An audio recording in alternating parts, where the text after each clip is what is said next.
এই দেখো বন্ধুরা, আমাদের কাছে কত লেবু ধরেছে। একটু বড় বড়, একটু ছোট ছোট। এই লেবু দিয়ে আমি শরবত বানাই খাই। রেসিপি জানতে চাও?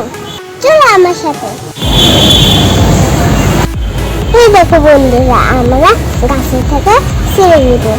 প্রথমে গাছ থেকে লেবুটা ছিঁড়ে নিলাম। আমি এখন লেবুটাকে কেটে নিব। আমার লেবু কাটা শেষ। এখন আমি এই জুসগুলো বের করে নিব। এবার দিব আমরা তেল। এবার দিব 1 চামচ চিনি। এবার নিব 1 গ্লাস পানি। এবার ভালো করে মিক্স করে নেব। এবার দেখি খেয়ে কেমন হয়েছে। অনেক মজা। তোমরা বাসায় লেবু গাছ লাগাবা।